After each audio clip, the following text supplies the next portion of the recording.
से मैं उनका आभार मानती हूँ।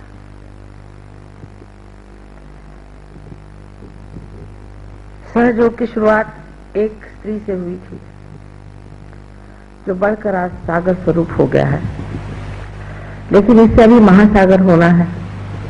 इसी महानगर में ये महासागर हो सकता है, ऐसा अब मुझे पूर्ण विश्वास हो गया है।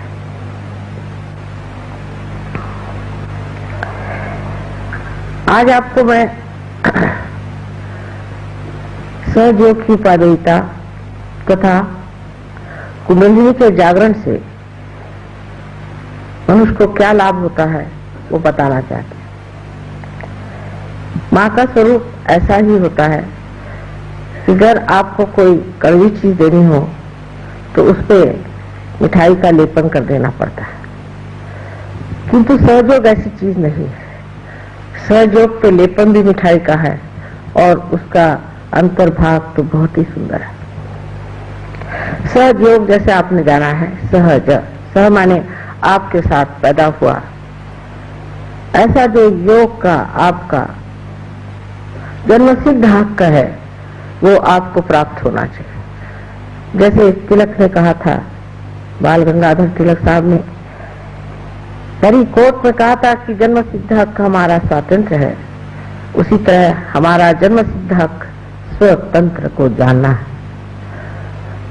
ये स्व स्वतंत्र हमारे अंदर परमात्मा ने हजारों वर्ष संजो कर प्रेम से अत्यंत सुंदर बना के रखा हुआ है, इसलिए इसमें कुछ करना नहीं पड़ता। सिर्फ कुंडलिनी का जागरण होकर आपका जब संबंध इस चराचर में फैली हुई परमात्मा की प्रेम की सृष्टि से, उनके प्रेम की शक्ति से एकाकार हो जाती है, तब योग साध्य होता है। और उसी से जो कुछ भी आज तक वर्णित किया गया है, जो संतों ने वर्णित किया हुआ है, जो मार्क्स ने कहा, जो बड़े बड़े तत्ववेत्ताओं ने कहा, उस परमात्मा के साम्राज्य की आपको प्राप्ति हो जाती है। ये सब कुछ आप ही के अंदर स्थित जो सुंदर रचना है उससे घटित होता है। आज आपसे जैसा कि मैंने बताया था, कुंडलिनी के माध्यम से हम कैसे नानाविध लाभ उठाते हैं उसके बारे में बताऊंगी। और दूसरी बात,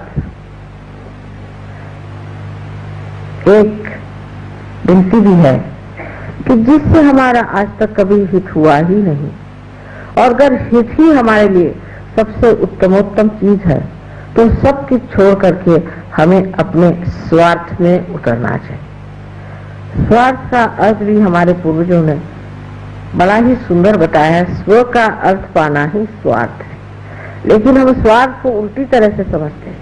जिसने स्व का अर्थ पा लिया वो स्वार्थ हो गया, और स्वार्थ पाते ही जो कुछ स्वयं के लिए हितकारी है वो तो होता ही है, और स्वयं से निगड़ित जो सब कुछ है उसका भी हित हो जाता है। सर्वप्रथम कुंडलिनी का जागरण होना जब शुरू होता है तो श्री गणेश मूलाधार चक्र में इसकी व्यवस्था करते हैं। जिस मनुष्य के अंदर श्री गणेश की शक्ति बलवत्तर है, उसकी कुंडलिनी बहुत जल्दी ऊपर चढ़ती है और वहीं तितिक्षा में रहती है। जैसे कि छोटे बच्चे हैं जिनके दिमाग में और कोई बातें नहीं, जिनके हृदय में और कोई किलमिश नहीं है, जिनके बातचीत में कोई कठोरता नहीं है, ऐसे अबोध बच्चों को कुंडलिनी का जागरण बहुत लाभदायक होता है। और ऐसे लाभप्रद चीज को पाने के बाद ये बच्चे दुनिया के बहुत सी गंदी चीजों से अपने आप अछूते हो जाते हैं। वो गलत रास्ते पे जा ही नहीं सकते। वो अपने को दुख देने वाली या समाज को दुख देने वाली कोई सी भी क्रिया कर ही नहीं सकते। उनका उधर मन ही नहीं जाता। वो सबके प्रति अत्यंत विनम्र और आदर युक्त होते हैं। किसी का भी वो अपमान नहीं करते, किसी को वो दुख नहीं देते, किसी को वो तकलीफ नहीं देते। सारी चीजों के और उनकी दृष्टि अत्यंत शुद्ध और निर्मल होती है। किसी की चीज छीन लेना, किसी को दूषण देना, किसी पे अपने गलतियों का बोझ डाल देना, इन सब चीजों से परे होकर के वो एक बड़े समर्थ जीव तैयार होते हैं। और वो समर्थता ऐसी है कि उसमें वो अगर कोई गलत चीज देखते हैं तब भी एकदम पूरी सीना तान करके जो बात कहनी पड़ती कह देते हैं। इसका उदाहरण मैं, हमारी जो नातिन है छोटी सी थी, एक 5 वर्ष की, तब वो लोग, उनके माता पिता उन्हें लद्दाख ले गए। तो वहां पर उन्होंने देखा कि एक लामा साहब बड़ा सा चोगा वोगा पहन करके बाल मुंडा उंडा के बैठे हुए थे। ये बिहार के रहने वाले हैं लोग। तो जब उन्होंने देखा कि सब लोग जा करके इन महात्मा जी के पैर छू रहे और माँ बाप भी संकोच में जाके उनके पाँव छूने लग गए, तब उनसे रहा नहीं गया। छोटी सी थी, जा करके उन्होंने अपने हाथ ऐसे किए और वो एक टीले पे बैठे थे उनकी और ऐसी गर्दन करके कहते हैं कि सर मुंडाकर और ये चोला पहनकर आप सबसे पैर छुआ रहे हैं, आप पार तो नहीं है। 5 साल की उम्र में उन्होंने उनको सुना। ऐसे मुझे याद है कि एक बार बड़े महान जो हमारे यहाँ महर्षि रमन हो गए हैं, उनके 100 साल की वर्षगांठ पर मुझे लोगों ने अपने यहाँ अतिथि बुलाया था। उस वक्त मैं बैठी हुई थी मंच पर और सामने की रो में मेरी दूसरी नातिन बैठी हुई थी। तो वहां से मेरे पास एक साहब बैठे थे बड़ा सा चोगा पहन करके, और वो वहां के बड़े पंडित माने जाते थे, बम्बई के बड़े भारी पंडित और बड़े आचार्य माने जाते थे। वहां से खड़े होकर कहती है, नानी ये जो मैक्सी पहन के बैठा है इसको भगाओ, इससे इतनी गर्मी आ रही, हम लोग यहाँ बैठ नहीं पाएंगे। और उस माहौल में बहुत से सहयोगी बैठे थे, वो भी क्या, उन्होंने भी हाथ हिलाया यूं करके कि हाँ भी बड़ी गर्मी आ रही है, उनको यहाँ से हटाओ। इसमें यह समझना चाहिए कि वो बच्चे जो कि अत्यंत विनम्र है, इतने सत्य प्रिय होते हैं कि जब देखते हैं कि असत्य को मंच पे बिठा दिया गया और सबके ऊपर उनका असर आ रहा है तो वो खड़े हो जाते हैं। इस प्रकार उनमें धर्म की दृष्टि आ जाती है कि जहां भी अधर्म होता है वहां वो खड़े हो जाते हैं। ये तो गणेश तत्व में जब आप भी जागते हैं तो आप भी एक बालक जैसे हो जाते हैं। ईसा मसीह ने कहा था कि परमात्मा के साम्राज्य में आने के लिए आपको बालक जैसे होना है। अबोधिकारी, सारी चालाकी, होशियारी, ये सब एक क्षण में ही विलीन हो जाती। तभी कुंडली जागृत होती जब आपके अंदर गणेश जागृत होते हैं, और गणेश जागृत होकर के अपनी माँ की लज्जा रक्षा करते हैं, और तब कुंडलिनी उनके आदेश से ही जागृत हो जाती है। अब जब कुंडलिनी उठ करके आपके स्वादिष्ठान चक्र में आती है तो आपके अंदर एक नया संसार बसने लग जाता है। सौंदर्य दृष्टि आपकी बड़ी तीक्ष्ण हो जाती है। एक साहब मेरे पास आए, कहने मेरे पास नौकरी वोकरी नहीं, पार तो हो गया। तो मैंने कहा कि तुम इंटीरियर डेकोरेशन का काम क्यों नहीं करते? वो कहा भाई मुझे तो लकड़ी, कौन सी लकड़ी क्या ये मालूम नहीं, मैं इंटीरियर डेकोरेशन क्या करूं? मैंने कहा तुम करो तो सही। उन्होंने इंटीरियर डेकोरेशन किया, उसमें लाखोंपति हो गए। मैंने कहा सिर्फ जिस वक्त आप कोई चीज को, किसी भी सौंदर्यवान चीज को आप बनाने जाते हैं तो सिर्फ उसकी आप चैतन्य लहरियां देखिए। अगर उसमें से चैतन्य की लहरियां आ रही हैं तो समझ लेना चीज बन गई, और अगर नहीं आ रही है तो उसको मत बनाना। पर उनको बड़ा आश्चर्य हुआ कि वो बनाते गए और चीज सुंदर ही बनती गई। कहीं भी वाइब्रेशन ने उन्हें रोका, कहीं भी उनको ऐसा नहीं लगा कि यहाँ गर्मी आ रही है, यहाँ कोई तकलीफ हो रही है। यही सौंदर्य दृष्टि कभी कभी इस तरह से विकसित होती है कि जो लोग कभी भी कविता नहीं लिखते थे, गणितज्ञ हैं, कभी जन्म में कविता क्या उनको मालूम नहीं, वो ऐसी सुंदर काव्य रचना करते हैं कि देखते ही बनता है। जिन्होंने कभी भी हाथ में कुंचली नहीं ली, कुछ भी इन्होंने चित्रित नहीं किया, वो ऐसी सुंदर आकृतियां और ऐसे सुंदर विषय पर इतने शुभदायी चित्र बनाते हैं कि सोचता है ये कहां से रवि वर्मा फिर से आ गए क्या इस संसार में? क्योंकि मनुष्य उसके तत्व में उतर जाता है, और वो तत्व है सौंदर्य दृष्टि। सौंदर्य दृष्टि जो मनुष्य की होती है वो बाह्य होती है, लेकिन जब वो पार हो जाता है उसकी दृष्टि सूक्ष्म हो जाती है। उसको कोई अश्लील, भद्दी, सस्ती चीज अच्छी ही नहीं लगती। वो जो भी चीज बनाता है एकदम गहन बना के रख देता है। उसको समझने वाला भी आत्म साक्षात्कारी होना चाहिए। जैसे विलियम ब्लेक नाम का एक बड़ा भारी कवि 100 वर्ष पहले इंग्लैंड में हुआ, और इस कवि ने सहयोग के बारे में इतनी बारीकी से लिखा है कि मैं जिस घर में रहती हूँ उस घर का भी पता पूरा उस बारीकी से दे रखा। इस विलियम ब्लेक की जो कुंचली है उसमें ऐसी चीजें बना के रखी हैं कि सिर्फ उसे सहयोगी ही समझ पाएगा, या कोई आत्म साक्षात्कारी महापुरुष उसे समझ पाएगा।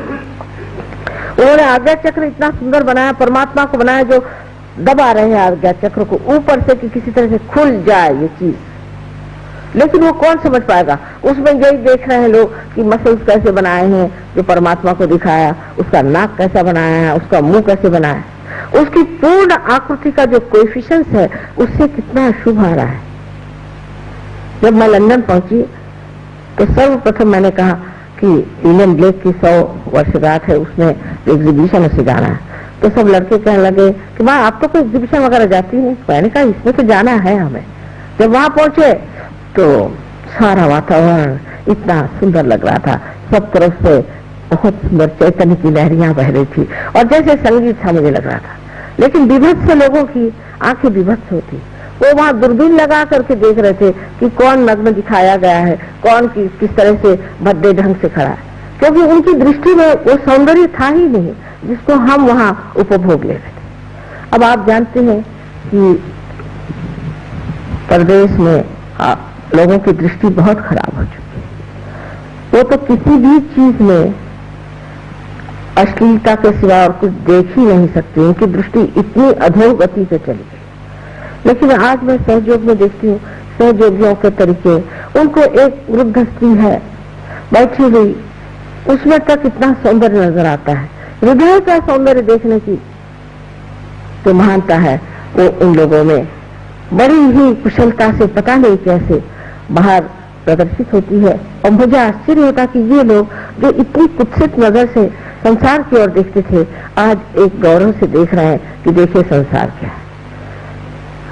आपने सुना होगा कि मोनालिसा नाम का एक पेंटिंग है जो लियोनार्डो दा विंसी ने बनाया, और जो कि पेरिस के बड़े वाले लूव्र के प्रदर्शनी में रखा हुआ है, जहां अनेक लोग जाते हैं उसे देखने के लिए।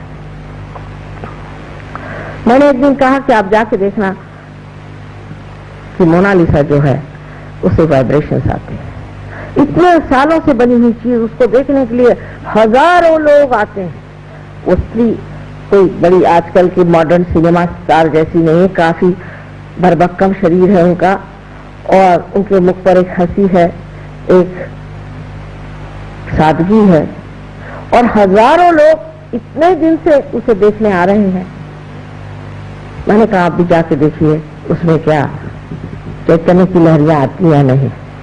जब ये लोग पेरिस गए, इनका माँ अंदर घुसते ही इतने वाइब्रेशंस हमें आ रहे थे, हम तो अभिभूत होकर देखते रहे। हमने कितने बार इसका चित्र देखा, हमें कभी ऐसे लगा नहीं। फ्रांस के लोग जो कि माहिर है कुत्सितता में, जो कि बहुत ही गंदी बातों में उलझे हुए, उनके साहित्य और उनके तौर तरीके इतने गंदे हैं कि उनसे कुछ सीखने का ही नहीं। मैं तो उनको कहती थी कि आपका तो बाथरूम कल्चर है पूरा, आप पूरे बाथरूम कल्चर के लोग हैं और आपको कोई बात नहीं आती। लेकिन आज वो स्वर्ग में बैठे हुए हैं और इतने सुंदर लोग हैं, इतने सुंदर हो गए हैं कि आश्चर्य लगता है कि जैसे ही उनके अंदर आत्मा का दीप जल गया तो इतने प्रेम के शुद्ध स्वरूप में, शुभ अशुभ के विचार से प्लावित, वो इतने कीचड़ में बैठे हुए ये कमल पता नहीं किस तरह से खिलकर सब दूर सुरभित हो गए। ये तो आपके स्वाधिष्ठान चक्र पे कुंडलिनी के आने से होता है, जिसको संगीत नहीं सुनाई देता। आप जानते हैं आप कि बहुत से लोग क्लासिकल म्यूजिक नहीं पसंद करते, अब ये तो ओंकार से आया हुआ हमारा भारतीय संगीत है। हम लोग बहुत लड़ते हैं कि हम भारतीय भारतीय हैं, जिसको अगर हमारे यहाँ का संगीत नहीं समझ में आता, मैं तो उसको भारतीय किसी प्रकार भी नहीं माना। इस मामले में हम लोग हमेशा विदेशों की ओर दौड़ते हैं, उनसे हम उनका संगीत सीखने का प्रयत्न करते हैं। इस घराने, इस महान योग भूमि ने इतना ऊंचा संगीत हमें दिया है, उसको हम समझ नहीं पाते। हमारा लेक्चर हो रहा था दिल्ली में, अमजद अली साहब भी सहयोगी हैं, जब से सहयोगी हो गए बहुत बदल गए और उनकी सारे बजाने में भी बहुत फर्क आ गया। लेकिन जैसे उन्होंने बजाना शुरू किया, आधे लोग उठ के चले गए। हम तो माँ को सुने आए थे, मैंने कहा भाई मैं ही तो बोल रही हूँ, अमजद अली क्या बजा रहा है, मैं ही इसमें बोल रही हूँ, बैठो तो सही। जिसको संगीत का जरा भी शौक नहीं है, उसको सोचना चाहिए कि एक दिन ऐसा आएगा कि ऐसा आपको शौक लगेगा कि चाहे संगीतकार उठ जाए, आप नहीं उठे। ये हाल इन हमारे सहयोगियों का है। आज देश विदेशों में जहाँ जहाँ सहयोग पहुंचा है, हजारों के तादाद, जहाँ भी होंगे कोई म्यूजिशियन आए। भीमसेन जोशी आप जानते हैं, पंडित भीमसेन जोशी महाराष्ट्र के बड़े भारी गवैये हैं, जो कि श्री और मारवा जैसे राग की जो बड़े बड़े जानने वाले भी तंग आ जाते हैं, श्री मारवा में जम जाते हैं और उसके स्थाई पर बैठे हुए आराम से पूरा मारवा का बांधना देखते हैं, जैसे कि कोई इमारत अंदर बन रही है। ये असली भारतीय है, इनको मैं असली भारतीय समझती हूँ कि जिनका ओंकार से संबंध है, जो ओंकार से भरा हुआ संगीत जो भारतीयों से समझते हैं। अभी चिट्टी बाबू आए थे दक्षिण से, उनका संगीत सारे सुनते विभोर। महाराष्ट्र में तो कोई जानता भी नहीं कि साउथ इंडियन म्यूजिक क्या होता है, थोड़ा बहुत तो थियोरी में जानते हैं, लेकिन सारे महाराष्ट्रियन और सारे प्रदेश के लोग और सब बैठे रहे, उनके कान सुनते हो, उनका बजाना देखते हो। वो खुद है ना कि इसमें तो मद्रास में लोग नहीं मिलते जो यहाँ बैठे माँ आपके सुन रहे हैं। उस सूक्ष्मता में मनुष्य उतर जाता है, जहाँ संगीत का, कला का, किसी भी सर्जन का, क्रिएटिविटी का जो गाभा है, जो उसका अंतरंग है, उसे पकड़ लेता है, जहाँ आनंद टिका हुआ। वो कैसे होता है? क्योंकि जब आप कोई भी राग सुनते हैं, कोई से भी गाना सुनते हैं, कोई सा भी संगीत सुनते हैं, या आप कोई नाटक देखते हैं या कोई नृत्य देखते हैं, कोई भी चीज होती है, तब आपके अंदर विचार की श्रृंखलाएं शुरू हो जाती है। जैसे आज माँ आपका बोलेंगी, अब ये नृत्य चला, मतलब आप अगली बात सोचने लगे, या आप ये सोचते हैं कि भाई जिन्होंने नृत्य किया, अब इनका कहीं और नृत्य क्यों न किया जाए, बड़ा अच्छा नृत्य किया, ये किसने नृत्य किया। हर तरह के विचार आपके दिमाग में घूमने लग जाते हैं कि आप सोचते हैं कि इस नृत्य की छानबीन होनी चाहिए, और वो भी इस बुद्धि से, तो सारा आनंद उसका खत्म हो गया। जब आप किसी चीज के और देखकर सोचने लगे, तो उस चीज को बनाने वाला जो कलाकार है, उसने जो कुछ बनाया और उसमें जो आनंद उंडेला है, वो सब खत्म हो गया। आपके विचार ही चलते रहे एक के बाद एक। कोई सी भी सुंदर वस्तु है, जैसे कोई सुंदर सा बना हुआ कालीन, जब उस कालीन की ओर हम नजर करें, तो अगर हम देखते रहें, बस देखते रहें, और ये ना सोचे कि कितने का आया, कहाँ से आया, क्या हुआ, इसको कैसे ले लें, तो उसका जो आनंद है, उस कलाकार ने जिस आनंद से उसे बनाया था, वो पूरा की पूरा ऊपर से गंगा जैसे बह रहा था, गंगा ऊपर से बहता है। ये सिर्फ आत्म साक्षात्कार के बाद घटित होता है, क्योंकि आप निर्विचार में समाधिस्थ होने से आप उसको पा सकते हैं। आगे चल करके हम नाभि चक्र पे आते हैं। नाभि चक्र से ही कमल जैसे ब्रह्मा निकल करके ये सृष्टि करते हैं, जिनसे कि हम सौंदर्य दृष्टि को प्राप्त करते हैं। लेकिन जब हम नाभि चक्र पे आते हैं, तो नाभि चक्र ये हमारे खोज का चक्र है। नाभि चक्र से हमने खोज शुरू की। मानिए कि जानवर से ही सोच लीजिए कि उसने खोजना शुरू कर दिया। शुरू में वो खाना पीना ही खोजता रहा। जब वो मत्स्यावतार बन करके किसी ने एक कदम आगे बढ़ाया कि आओ जमीन पे आके देखो, तब उसमें कछुए जैसे जमीन पर चलने वाले, उसमें रेंगने वाले, इस तरह के जानवर तैयार हुए। ये खोज बढ़ते बढ़ते बढ़ते बढ़ते मनुष्य स्थिति में जब आ गई, तब उसके अंदर धर्म की जागृति हुई। धर्म की जागृति ऐसी हुई कि हमारे लिए कोई चीज धर्म है और कोई अधर्म है, ये बात सिर्फ इंसान ही सोचता है, जानवर कभी नहीं सोचता। हमारा जो एक छोटा सा सहयोगी एक दिन मुझसे पूछता है कि माँ अच्छा बताइए कि शेर के बच्चों को क्या होता होगा। मैंने कहा क्यों? क्योंकि शेर के बच्चों को शेर कहता होगा कि तुम ये गाय को खा लो, तो वो तो खाते होंगे, तो उनसे तो पाप हो जाएगा ना। मैंने कहा बेटा उनके लिए कोई पाप नहीं, क्योंकि वो तो पाश में पशु है, उनके लिए कोई पाप नहीं है। मनुष्य को ही पाप की भावना और मनुष्य को अच्छे बुरे की भावना अंदर से ही प्रकाशित हुई है। और यही धर्म जो है वो जिस वक्त हमारे अंदर जागता है, तब हम कहते हैं कि नाभि चक्र का धर्म 10 धर्म माने गए हैं। और इन 10 धर्मों पर जो बड़े बड़े 10 महान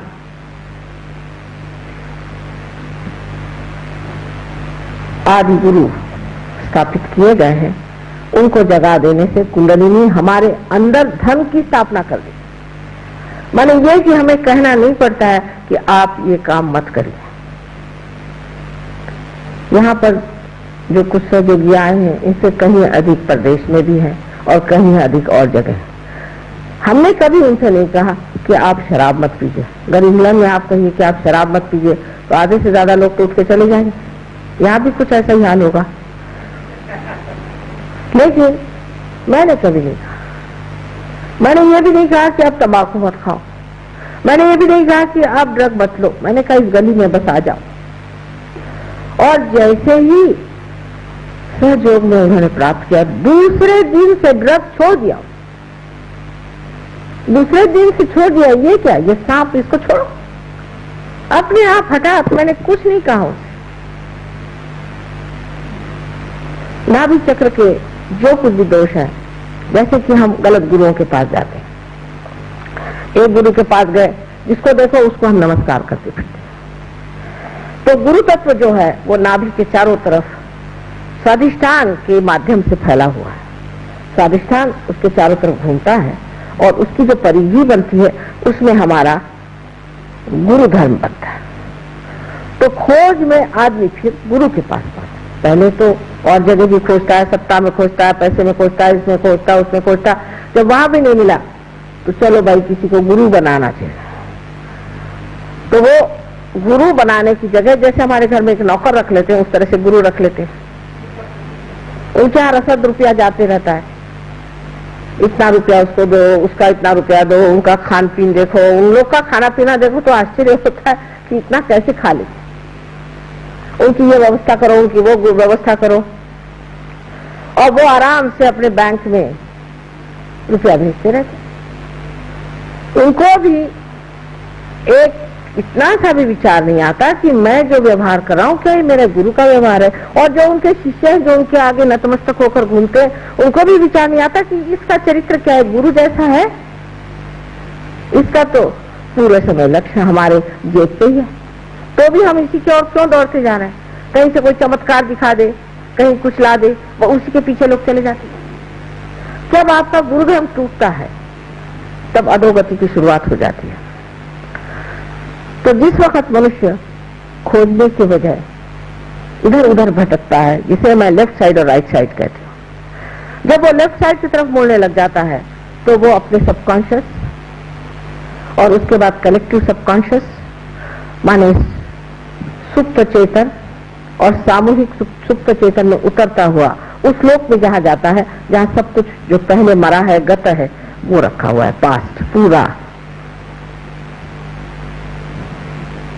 और जो मनुष्य भविष्य की बात करता है, प्लानिंग करता है, आगे की सोचता है और उसमें खोजता है, सत्ता में खोजता है या वैराग्य में और अपने शरीर को तंग करके मैं को बड़ी भारी सिद्धि ले लूंगा, इस तरह की बातें सोचता है, वो राइट साइड को चला जाता है। अब गुरु लोग लेफ्ट साइड वाले भी हैं, राइट साइड वाले भी हैं। इसी प्रकार कुछ ड्रग्स हैं जो कि राइट साइड में डाल देते हैं, कुछ लेफ्ट साइड में डाल देते हैं। अब आपको आश्चर्य होगा कि कैंसर जैसी बीमारी ये साइकोसोमैटिक कही जानी चाहिए। बहुत से लोग सोचते हैं कि कैंसर जो है ये सिर्फ शारीरिक बीमारी है, बिल्कुल भी नहीं, ये साइकोसोमैटिक। आपके राइट साइड में आप अपना शारीरिक और बौद्धिक कार्य करते हैं और अपने लेफ्ट साइड में आप मानसिक कार्य करते हैं। अंग्रेजी भाषा तो ऐसी कमाल की है कि सबके लिए एक ही शब्द माइंड है, चाहे वो बुद्धि हो चाहे मन हो। तो आप जो मन का काम करते हैं वो आपकी लेफ्ट साइड है, जो आप बुद्धि और शरीर का काम करते हैं वो आपकी राइट साइड है। अगर आप राइट साइड से बहुत ज्यादा काम करते हैं, बहुत ज्यादा से आप परेशानियां उठाते हैं, जैसे कि खास करके मैं आपसे कहूंगी नाभि चक्र में, जिसे हम लेफ्ट नाभि कहते हैं, लेफ्ट साइड में आपकी जो एक विशेष संस्था है जिसे स्प्लीन कहा जाता है, प्लीहा कहते हैं शायद हिंदी में, उसमें जब आप अति उसको इस्तेमाल करते हैं, मैंने इस तरह से कि सवेरे आप उठते ही साथ अखबार पढ़ा, अखबार पढ़ते ही साथ पहले वो गड़गड़ होने लगा, स्पीडोमीटर है वो खिलने लग गया, इसको मारा उसको मारा, दुर्घटना हुई, ये वो अखबार विश्वामित्र जी के जो क्षमा करें किंतु सेंसेशनलाइजेशन जो शुरू हुआ है कि सनसनी खेज चीजों के, उस सनसनी बेचारा आपके पेट में जो बैठा हुआ ये स्पीडोमीटर है, इस पे असर कर जाता। उसके बाद उठे, जल्दी जल्दी भागे, आपने सोचा कि चलो जल्दी से मोटर पकड़े और जाए, तो मोटर के सामने बहुत सारी चलाते चलाते जैम हो रहा है, कुछ हो रहा है, उसमें आप परेशान पहुंचते पहुंचते दफ्तर में पहुंचे, कब पहुंचे वहां से फिर परेशानियां, खाना ठीक से खाया नहीं, बीबी ने ब्रेकफास्ट दिया, मुंह में ठूसते हुए चले जा रहे हैं। ये सब चीजें आपको पता नहीं कितने नुकसान दे, इससे ब्लड कैंसर होता है। पहले जमाने में इस बांग्लादेश में भी पति खाना खाने बैठता था, आराम से नहा धो करके इत्मीनान से बैठते थे और पत्नी पंखा झलती थी, धीरे धीरे खाना परसती थी। उस पंखे के झलने में जो स्पीड थी वो स्पीड खाने की होनी चाहिए और वो धीरे धीरे चबा चबा कर खाते थे, इत्मीनान से खा करके, और फिर वहां जहां जाना है जाते थे। लेकिन अब तो वो चीज रह नहीं गई, वो तो अब चलता नहीं। अब तो इतनी जिसको कहते हैं हेक्टिक लाइफ, कि अभी दौड़े यहाँ, वहां से दौड़े वहां, वहां से दौड़े वहां, इससे आपका स्पीडोमीटर खराब हो जाता है, जिसको कि आपके रेड ब्लड कॉर्टिसोल्स जो रक्त की पेशियां होती हैं उनको बनाना पड़ता है, वो पगला जाता है उस पागलपन में, जैसे कहते हैं गोस क्रेजी, और उस पागलपन में उसको समझ नहीं आता कि इस पागल आदमी को किस तरह से मैं ब्लड सप्लाई करूं। अब ये वल्नरेबिलिटी जिसको कहते हैं कि अब तैयारी हो गई आपकी कैंसर में, इस वक्त लेफ्ट से कोई सी भी काली विद्या से कहिए, भूत विद्या से कहिए, या गुरु प्रसाद से कहिए, या और किसी तरह की ऐसी चीजों से कोई सी भी चीज आपके अंदर आ जाए, आपके अंदर ब्लड कैंसर स्थापित हो जाए। अगर कोई माँ इस तरह की हो कि जो रात दिन आफत में मची हुई है, आज पापड़ बेलना है, फिर कल और कुछ बनाना है, पति को वश में रखने के लिए औरतें यहाँ बड़ी होशियारी से काम करती हैं, तरह तरह के खाद्यान्न बनाना है, इसका प्लानिंग करना है, उसका प्लानिंग करना है। उनके बच्चों को भी हो सकती है, अगर वो उस वक्त गर्भवती हो तो बच्चों को हो सकता है। अगर कोई बच्चा हो भी जाए ठीक ठाक पैदा तो उसके पीछे लगे, उठो भाई सवेरे उठो, जल्दी जल्दी करो, चलो जाने का है, स्कूल में जाने का है, वो बड़ी मुश्किल से एडमिशन मिला, वहाँ इतना रुपया भर्ती किया। ये सारा समाज ही ऐसा बना हुआ है कि सब लोग उथल पुथल में चल रहे हैं। इस उथल पुथल से ब्लड कैंसर की होने की बड़ी संभावना है। हम तो इत्मीनान में बैठे रहते हैं, और इत्मीनान में बैठने से भी कोई चीज कम नहीं होती, सब चीज ठीक ठाक चलती। हमारे विचार से तो ऐसी कोई बात नहीं कि जिसके लिए मनुष्य इतनी जल्दी मचाए या हड़बड़ी करे। अब इसका इलाज कैसे होता है? इलाज ये होता है कि जैसे ही कुंडलिनी आपके नाभि चक्र में आ जाती है तो शांति प्रस्तावित हो जाती है, मनुष्य शांत हो जाता है, शांति पूर्वक सब देखते रहता है और वो शांति उसको कहती है शांत हो जाओ, शांत हो जाओ। जैसे अब हमें तो जाना है ट्रेन में और बाकी सब परेशान है कि आपको जाना है, चलिए चलिए, आखिरी मिनट ये छोड़ वो छोड़। भाई मैंने कहा जाना मुझे क्या, आपको है, मुझे जाना। आप क्या बहुत एंशियस है कि मैं जाऊं? तो छोड़िए, आप मुझे जाने दीजिए, मैं आराम से। अब कभी कभी मजाक भी हो जाता है कि बहुत जल्दी पहुंचे, वहां देखा क्या कि प्लेन अभी 8 घंटे लेट है। मैंने पहले ही कहा था कि क्यों इतने जल्दी से आ रहे हो, घर से आराम से चलो, पहले पूछ ही लिया होता। लेकिन ये जो हड़बड़ी का स्वभाव है, जो हड़बड़ हमारे अंदर है, एक उसका उदाहरण मैंने दिया कि आजकल के वातावरण में किस तरह से कैंसर के आप एक उसके आमंत्रण के आंगन बन जाते हैं, जिससे कैंसर आप पे असर कर जाते हैं। अब लंदन में हमने 3-4 लोगों का ब्लड कैंसर ठीक किया, तो मैं ये नहीं कहूंगी कि मैंने किया, उनकी कुंडलिनी का जागरण करके वो ठीक हो गए, मैंने कुछ किया नहीं, उनकी कुंडलिनी जागृत हुई, वो ठीक हो गए। लेकिन इस हड़बड़ के सिवाय अनेक और प्रकार के हम दोष करते हैं, जैसे कि अब डॉक्टर लोग तो यहाँ से एक आप जानते हैं कि कितने बड़े बड़े डॉक्टर लोग हमारे साथ लगे हुए हैं, और इनको जब हम समझाते हैं तो ये ऐसे मुंह फाड़ के देखते हैं बात को कि माँ कैसे कह रही, किंतु हम इसे सूक्ष्मता से जानते हैं। आपके अंदर जो सूक्ष्म चीज है वो ये समझना चाहिए कि आपके शरीर में शांति होनी चाहिए, आपके मन में शांति होनी चाहिए, आपके सारे अंग जो है शांति से बने होने चाहिए। हड़बड़ी करने से इस तरह का रोग हो जाता है।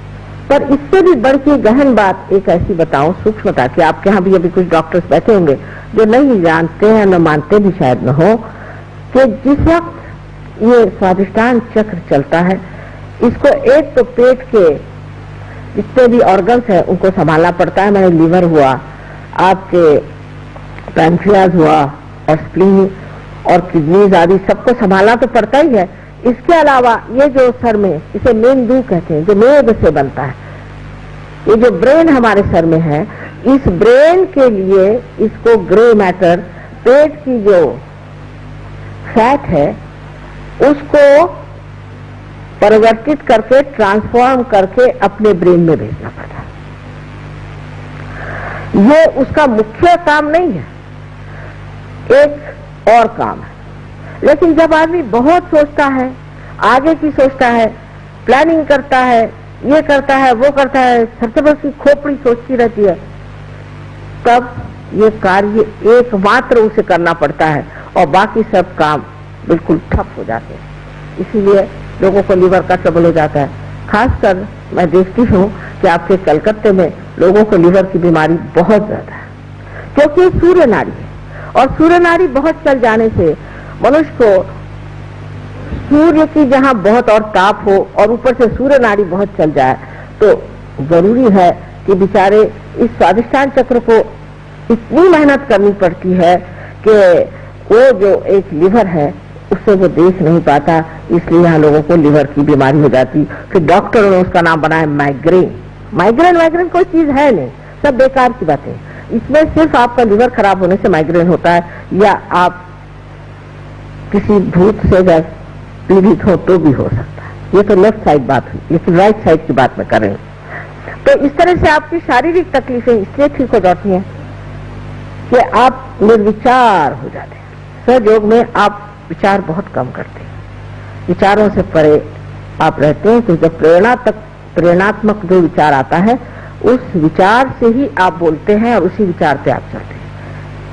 विचार एकदम जैसे कि रुक जाते हैं, एक विचार उठता है गिर जाता है, दूसरा विचार उठता है गिर जाता है, इसके बीच में जो जगह है उसे विलंब कहते हैं।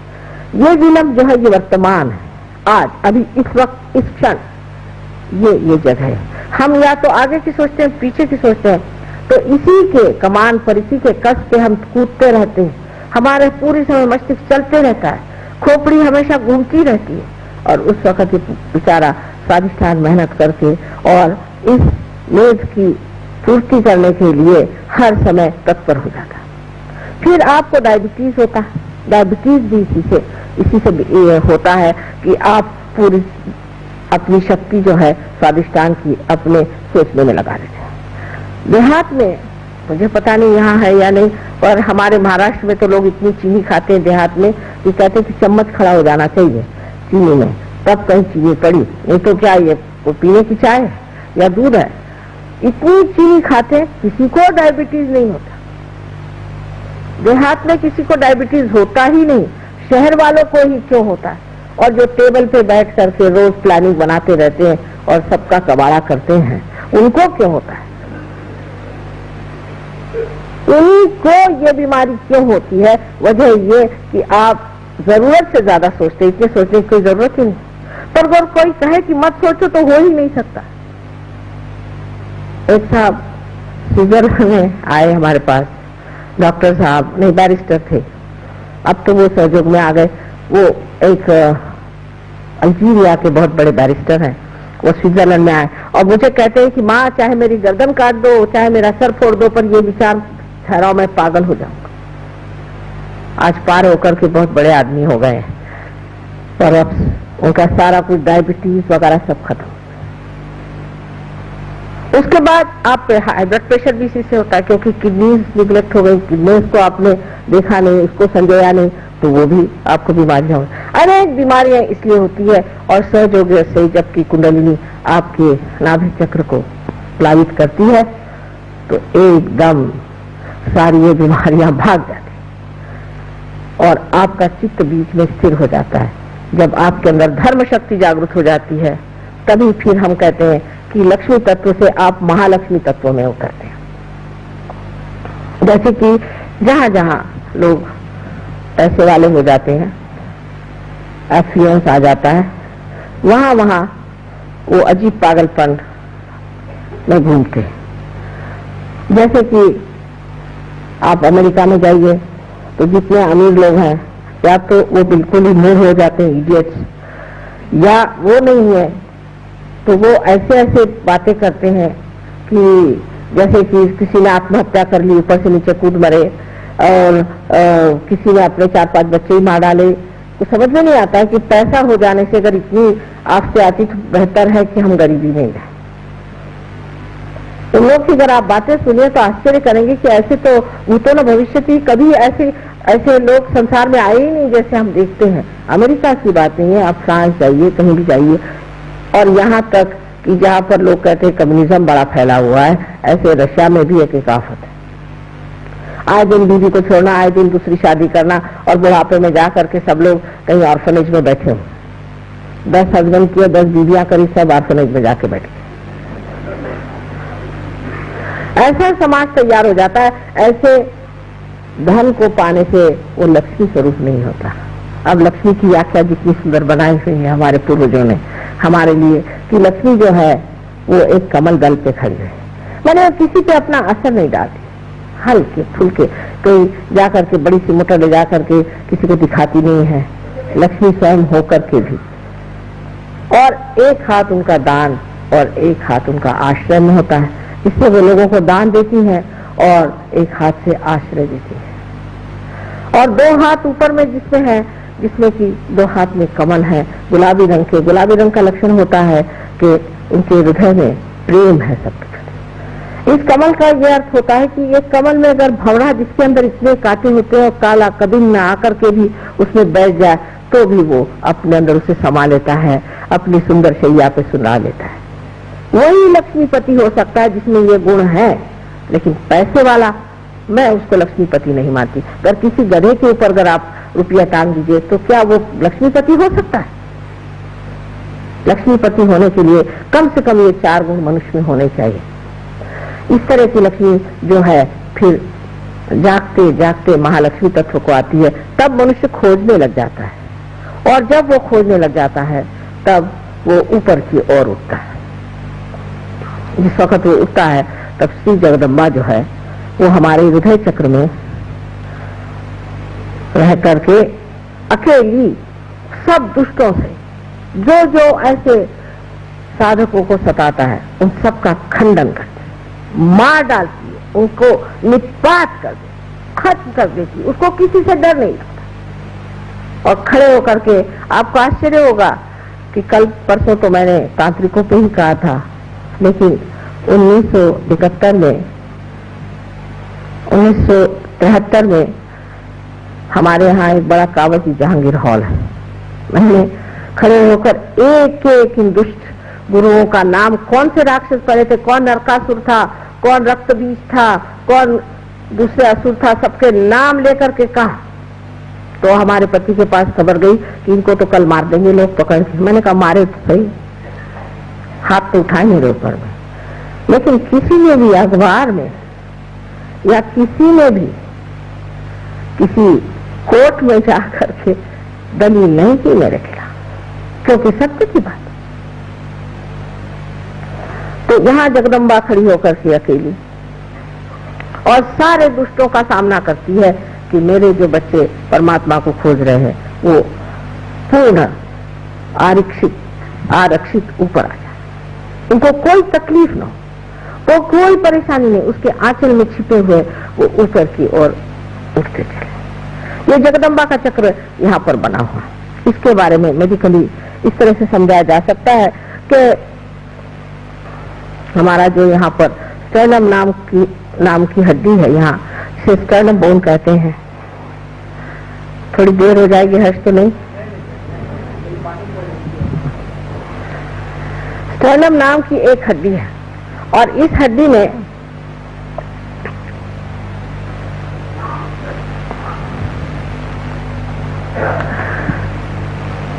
जगदम्बा जो है, जिसको कि भ्रमरांबा कहती है, वो भ्रमर बनाती है,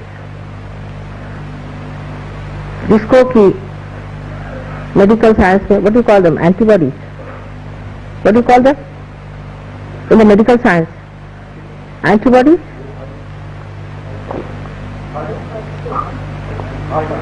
व्हाट से क्या करें, हाँ, उन लोग का उलट लाभ रहता है। एंटीबॉडीज क्या हुआ, बहरहाल जो भी हो, एंटीबॉडीज यहाँ पैदा हो जाती है और ये जो होती हैं, ये अगर कहीं से भी हमारे अंदर आक्रमण हो तो उस आक्रमण को वो पूरी तरह परास्त कर सकती है और उनसे लड़ती है। ये हमारे स्टर्नम बोन में 12 वर्ष की उम्र तक बनती है और उसके बाद सारे शरीर में फैल जाती है। और जैसे कि कोई आफत सामने से आए तो एकदम ये हड्डी जोर से ऊपर नीचे होने लग जाती है और उसका जो संदेश है, उसका जो मैसेज है, वो इन एंटीबॉडीज पे पहुंच जाता है, वो तैयार हो जाते हैं और तैयार होने के बाद वो लड़ते हैं और परास्त कर देते हैं, लड़ते रहते हैं जब तक कोई भी परेशानी मनुष्य को रहेगी। ये देवी के भ्रमर लड़ते रहते हैं। ये तो देवी की व्यवस्था है हमारे लिए, लेकिन जब मनुष्य देवी स्थिति में आता है तो उसके अंदर माँ का प्यार उमड़ पड़ता है, अपनी माँ को भी पहचानता है, हमारे प्रति भी लोगों को बहुत प्यार हो जाता है और वही प्यार अब वो दुनिया को बांटना चाहता है, उससे रहा नहीं जाता। कोई आदमी परेशान है, दुखी है, हर इंसान जहां भी बैठा होगा, भाई तुम्हें क्या तकलीफ है, क्या है, उसके लिए दौड़ता है और मेहनत करता है। एक जिसे हम करुणा कहते हैं, कंपैशन कहते हैं, वो मिशनरियों जैसे लोगों को घर में ला करके मरते हुए लोगों को ईसाई धर्म नहीं सिखाता और फिर उसके बाद नोबेल प्राइज मिलता है ऐसे लोगों को, ऐसा नहीं करता है। वो जो उसके अंदर कंपैशन है, जो करुणा है, उस करुणा की शक्ति से लोगों को उनकी बीमारी, उनकी तकलीफें, उनसे बचाता है, उनको ठीक करता है। ये नहीं कि उनके ऊपर में लगा दिया तुम हिंदू, तुम मुसलमान, तुम क्रिश्चियन, ये कुछ नहीं। इसे क्या मतलब है? गधे के ऊपर कुछ भी लगा दीजिए तो गधा ही रह जाता है, लेकिन उसको वो महामानव बना देते हैं। बहुत से लोग हमारे पास तो बीमारी के लिए आते रहे और आज वो बड़े बड़े सहयोगी बने हुए बैठे हुए। उसकी करुणा इतनी शक्तिशाली होती है कि कहा जाता है देवी के लिए कटाक्ष कटाक्ष निरीक्षण। एक कटाक्ष भी ऐसे आदमी का किसी पर पड़ जाए तो वो एकदम स्वस्थ हो सकता है। स्व में जो स्थित है स्वस्थ है। हमारे यहाँ जितने भी शब्द हैं उनको आप देखें तो सब स्व पे ही आते हैं। स्वस्थ, जो आदमी स्व में स्थित हो जाता है और आप उसकी शक्ल से पहचान सकते हैं, अरे अभी तो आप बीमार थे और अभी आपको क्या होगा। इसमें कोई चमत्कार कुछ नहीं।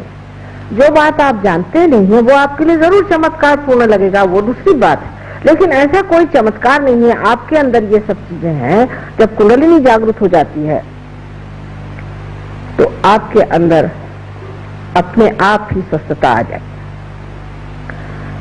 अब बहुत सी औरतों को आपने सुना है कि ब्रेस्ट कैंसर की बीमारी हो जाती है। ये क्यों होती है? वजह यह है कि पतिगर किसी तरह से स्त्री को रक्षित भावना नहीं देता, सेंस ऑफ सिक्योरिटी नहीं देता है, या उसका पिता या किसी तरह से स्त्री हर समय इनसिक्योर, अरक्षित महसूस करे तो उसको ये बीमारी हो जाती है, क्योंकि उसका जो मातृत्व है वो ही हिल जाता है। मातृत्व का के ऊपर का विश्वास चल जाता है। जैसे कवि ने कहा है, हाय अबला तेरी यही कहानी,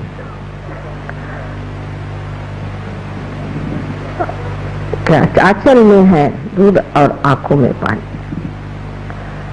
ऐसी बात है कि स्त्री के जब आरक्षित स्वभाव को आप हिला देते हैं तो उसको ये बीमारी हो जाती है। वो शायद इसको जानती ना हो। अब राइट साइड में जो हमारे, जिसे हम कहते हैं कि राइट हार्ट, हालांकि हार्ट राइट में नहीं होता है, लेकिन इसका जो हार्ट चक्र का, हृदय चक्र का, इसे अनहत भी कहते हैं, जो राइट हिस्सा है उसमें अगर त्रुटियां आ जाए तो अस्थमा की बीमारी हो जाती है। अब ये श्री रामचंद्र जी का चक्र है। हम लोग श्री राम श्री राम श्री राम तो खूब करते रहते हैं, लेकिन ये श्री राम हमारे अंदर राइट हार्ट में है। और जो लोग श्री राम श्री राम श्री राम ज्यादा करते हैं उनको ये बीमारी ज्यादा होती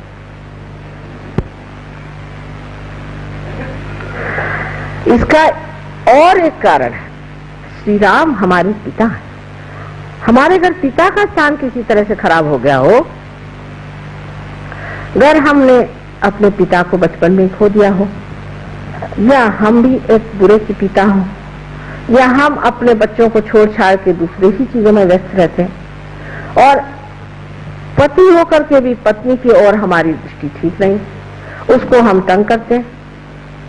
पत्नी की तरफ से अगर हम परेशान हैं तो भी, जैसे कि श्री राम वन में भटकते रहे, ऐसे अब जो मनुष्य अपने पत्नी के लिए भी वन में भटक रहा हो, या पत्नी की तरफ से तकलीफ पा रहा हो या तकलीफ दे रहा हो, तो पति और पिता का स्थान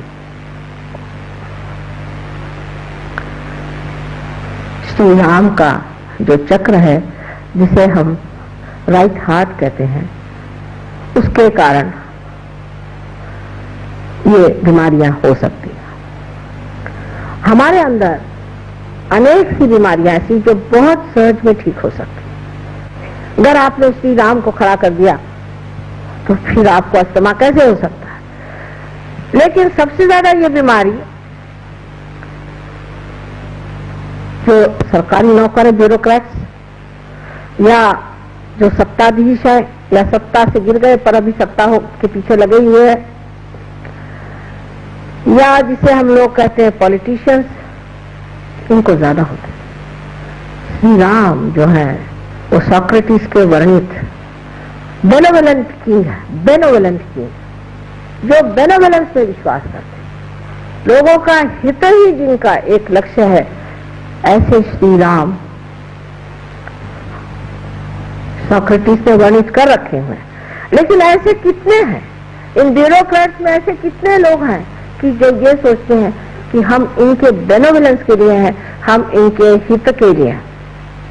हिंदुस्तान में तो जो सुनिए तो भगवान ही बचाए रखे, मुझे तो समझ नहीं आता इन ब्यूरोक्रेट्स का क्या हाल होने वाला है और इन पॉलिटिशियंस का भी क्या हाल होने वाला है। बड़ी घबराहट होती है एक माँ की दृष्टि से, क्योंकि एक छोटी सी चीज है, एक जमीन खरीदनी है, तो उन्होंने कहा कि माँ ये तो मिल नहीं सकती जमीन। मैंने कहा क्यों भाई, पैसे दे रहे फिर जमीन क्यों नहीं मिलेगी? ना, उसमें आपको वो पैसे खाते हैं। पैसे क्या खाते हैं? उनको खाना वाना भेज दो, पैसा क्यों? वो पैसा खाते हैं, वो पैसा खाते हैं, वो सब पैसा ही खा रहे।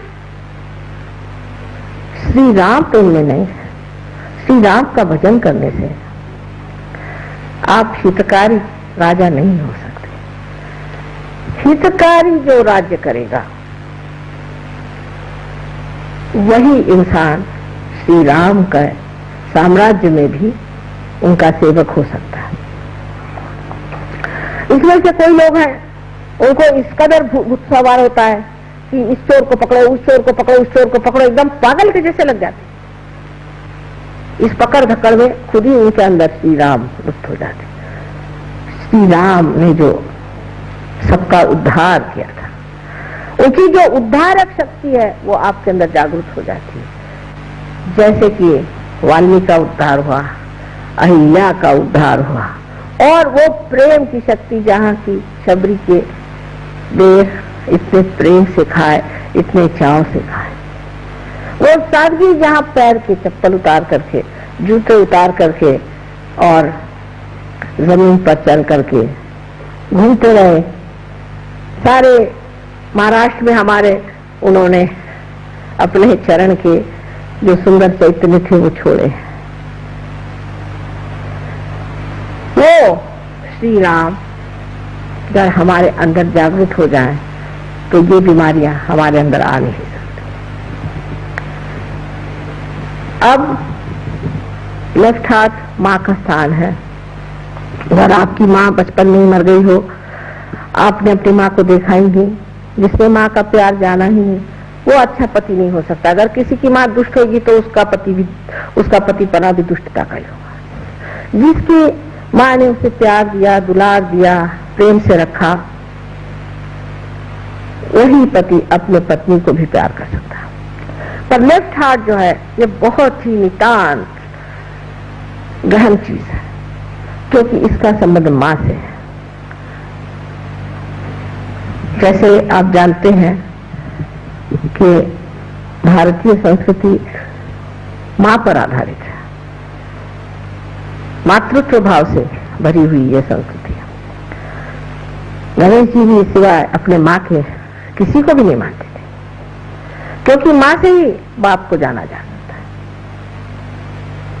इसलिए माँ की धारणा अपने देश में विशेष मानी जाती है। लेकिन जब आपका हाथ पकड़ जाता है, लेफ्ट हाथ, तो सबसे पहले आप पर जो आघात आता है वो ये कि आप शुष्क स्वभाव के हो जाते, आप में शुष्कता आ जाती है। वो आर्द्रता नहीं जो देवी का उन्हें सांद्र करुणा, जिसकी करुणा में आर्द्रता है, वो आर्द्रता आप में नहीं रह जाती। आप शुष्क इंसान हो जाते हैं। ऐसे कि अगर आपको जगाना भी हो तो एक लकड़ी से जगाए तो अच्छा, नहीं तो उठ के मारने को दौड़ेंगे, बात करने को जाए तो खाने को दौड़ेंगे। एक शुष्क व्यक्ति आप हो जाते हैं। और इस शुष्कता को भरने के लिए आपको अपना माँ का स्मरण करना चाहिए कि जिसने आपको कितना प्यार दिया और कितने दुलार से आपको बड़ा किया। एक साहब थे, इनका था धर्मदास, और वो बहुत गलत काम करते थे। शास्त्री जी की मुझे बात याद है, वो जब आए तो उनसे कहने लगे कि धर्मदास जी, आपके माँ ने क्या सोच के आपका नाम धर्मदास रखा होगा? हम लोगों के नाम ऐसे हैं, करुणा सागर, और हाथ में लठ लिए करुणा सागर जी खड़े हुए जो है उसको तड़ाता मार रहे हैं। तो इस तरह के विपर्यास जो जीवन में हम देखते हैं, इसका कारण यह है कि मातृत्व के प्रति आदर नहीं। खास करके मुसलमानों ने जो हमारे ऊपर अपकार किया है वो ये है। मैं तो मानती हूँ कि उनकी भी बहुत बड़ी तपस्या थी जिन्होंने इस धर्म को बनाया और पनपाया, लेकिन उनके जो अनुचर थे उन्होंने, जैसे हम लोगों ने भी बहुत गलतियां की, उन्होंने एक बड़ी भारी गलती की कि स्त्री का मान नहीं, स्त्री का मान नहीं है, माँ का मान नहीं है। माँ कोई चीज ही नहीं होती। हाँ, अगर माँ दुष्ट हो, खराब हो, उसके अंदर गंदगी हो, वो बुरी चीजें करती तो ठीक है। उस माँ को भी, जैसे भरत ने अपनी माँ को सुनाया था और उसको दूर रखा था, उसको छोड़ करके और राम की पादुकाएं लेकर के जिन राम राज्य किया था, वो बात दूसरी। पर इस देश की माँ ऐसी नहीं है, और इस देश में कुछ एकाध ऐसी हो भी जाए तो भी बाकी सब लोगों को देखते हुए समझ लेना चाहिए कि जिसे माँ के चक्र को दुखाया हो या जिससे माँ से वंचित रहा हो, जिसे प्यार नहीं मिला हो, और इससे बहुत ही नजदीक हृदय का ही ऑर्गन है, हृदय ही है। अब हृदय की पकड़ जब आदमी या मनुष्य को क्यों होती है? क्योंकि जब वो अतिकर्मी हो जाता है, अतिकर्म में जब बाह्य बाह्य की तरफ जाते जाता अपनी आत्मा को भूल जाता है, या किसी गलत इंसान के सामने इस सर को झुकाता है। इसीलिए आप देखिए कि कहा गया है कि किसी के सामने इस सर को झुकाना नहीं चाहिए। मैं आपसे भी यही कहती हूँ, मेरे सामने आप सर मत झुकाइए, मेरे पैरों को आप मत छुइए, अभी कोई छूने की जरूरत नहीं। क्योंकि ये जो मस्तिष्क है, ये जिसके सामने झुक गया गलत लोगों के सामने, तो हाथ में पकड़ आ जाएगी लेफ्ट साइड से, और राइट साइड की पकड़ उसमें आती है जो अतिकर्मी होता है, जिसका चित्त बाहर की ओर होता है और आत्मा की ओर चित्त नहीं होता। आत्मा की ओर चित्त करने के लिए आपको कुंडलिनी का ही जागरण करना पड़ेगा। जब तक कुंडलिनी का जागरण नहीं होगा, आत्मा एक हवाई चीज हो जाती है। लोग समझ नहीं पाते ये आत्मा, आत्मा क्या चीज है। ये परमात्मा का हमारे अंदर प्रतिबिंब है, और जब हमारा चित्त बाहर की ओर दौड़ता है तब हम अपनी आत्मा की ओर दृष्टि नहीं दे पाते। जब हम अपनी आत्मा की ओर दृष्टि नहीं दे पाते तो आत्मा रुष्ट हो जाता है, और जब वो रुष्ट हो जाता है तो हृदय का स्पंदन भी गड़बड़ होकर के कभी कभी तकलीफ हो जाती है, या हम गलत तरीके से आत्मा की ओर दृष्टि देते हैं। किसी गलत अनधिकार किसी आदमी के पास जाते हैं, जो अनधिकार चेष्टा करता है, ऐसे आदमी के पास जाकर के हम दीक्षाएं लेते हैं, उनके पांव पर गिरते हैं, तब ये आत्मा रुष्ट हो जाता है। ये क्यों नहीं देखता किसके पैर छू रहा है? तुम मानव है, तुम्हारे अंदर मेरा वास है। जब तक तू ऐसे लोगों के पैर छूता रहेगा, मैं तुझसे रुष्ट रहूंगा। इसलिए आत्म साक्षात्कार के बाद ही ये सब व्याधियां छूट सकती हैं, नहीं तो नहीं छूट सकती। एक माँ के हमारे पास आए थे, वो कहीं रोटरी क्लब के प्रोग्राम में मिल गए, उन्हें पूछे लग गए, माँ हमारे हार्ट की हमें तकलीफ है, अंजाना की, और हम जा रहे हैं ह्यूस्टन, तो बहुत रुपया पैसा खर्च होगा, अगर आप मेहरबानी करें। हमने कहा अच्छा आ जाइए। पुणे में हमारे पास आए, पुणे में आ करके और उन्होंने हमसे कहा कि आप हमारा कुछ इलाज करिए। हमने कहा अच्छा। उनकी जो हमने कुंडलिनी जागृत कर दी तो एकदम से उनको थोड़ा सा दर्द हुआ, तो उनको तब फिर से हार्ट अटैक आ गया, और मैं उठ के चल दी, मुझे दूसरी जगह जाना, जैसे कहते हैं ना रमते राम, वैसी। जब मैं बाहर जाने लग गई तो वो एकदम बड़े दुख में भरे मुझे देखने लगे कि माँ ऐसे कैसे छोड़ के जा रही। मैं वापस आया, मैंने कहा भाई तुम ठीक हो गए, जाके डॉक्टर को दिखाओ। ठीक हो गया? मैंने कहा जाओ दिखाओ। जब डॉक्टर के पास गए तो डॉक्टर कहता भाई ये तुम्हारे ही एक्सरे थे क्या, और अच्छे घूम रहे हैं आजकल। ऐसे बहुत से लोग ठीक हो गए, लेकिन मैंने उसमें कुछ नहीं किया, सिर्फ आपका चित्त जो है आत्मा की ओर आकर्षित हो। पर इन महाशय को तो दूसरी बीमारियां थी, वो सब गलत सलत लोगों के पीछे दौड़ते थे, और उन्होंने मंत्र भी गलत लिए थे। जब मंत्र आप गलत करें तो लेफ्ट विशुद्धि और हार्ट, इसकी जब पकड़ हो जाती तो अंजाना की बीमारी हो जाती है। लेकिन अगर आपका हृदय ऐसी चीजों की ओर नहीं खींचता है, परमात्मा की कृपा से कहिए, पूर्व जन्म के सुकृत से, किसी भी तरह से ऐसी जगह आपका दिल नहीं जाता है, ये तो पाखंडी है, ये तो झूठा है, ये तो ढोंगी है, इसके पास नहीं जाने का मुझे, तब हृदय सच रहता है। दास कबीर जतन से ओढ़ी, जैसी की तैसी रख दीनी चदरिया।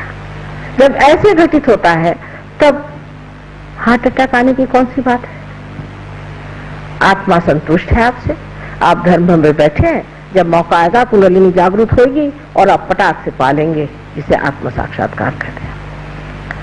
आज समय बहुत हो गया है, लोग भी शायद परेशान हो गए। विषय तो बहुत लंबा चौड़ा है, हर एक चक्र पे ही बोलना चाहिए।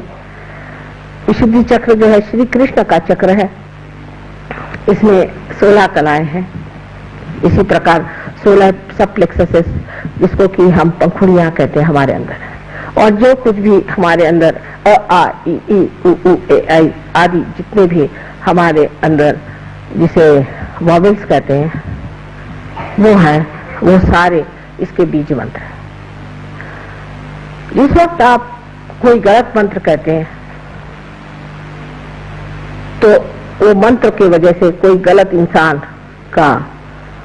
की प्रेतात्मा यहाँ के बैठ जाती है।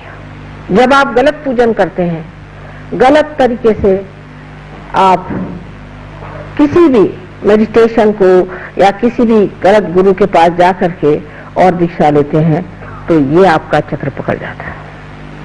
ये चक्र पकड़ जाने से आपको अनेक बीमारियां होती हैं, उसमें से विशेषकर जो बीमारी होती है जिसे हम थ्रोट कैंसर कहते हैं, जो आपके कंठ के पास शुरू होता है और धीरे धीरे बढ़ते बढ़ते नीचे की ओर बढ़ता हुआ सारे आपके लंग्स को पकड़ लेता है।